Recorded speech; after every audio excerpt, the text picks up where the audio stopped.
Mamata Bandyopadhyay দাগিদের group সিটে চাকরি দেবেন বলেছেন। শনিবার সকালে কলকাতা বিমানবন্দরের সামনে সাংবাদিকদের এই প্রশ্নে সৌমিক ভট্টাচার্য বলেন, যারা চুরি করে চাকরি কিনেছেন তার শাস্তি হলো তাকে এক ঘাট নিচু করে দেওয়া।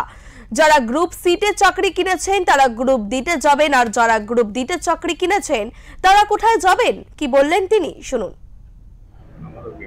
অর্থাৎ পশ্চিমবঙ্গে যদি কেউ চুরি করে বা কোনো ধরনের দুর্নীতির সঙ্গে প্রত্যক্ষভাবে যুক্ত থাকে, তার শাস্তি হলো তাকে এক ধাপ নিচু করে দেওয়া। তাহলে এবার গ্রুপ সিতে যারা চাকরি কিনেছেন তাদের কি গ্রুপ ডিতে দেবেন? আর গ্রুপ যাদের চারজন কিনেছেন তারা কোথায় যাবেন?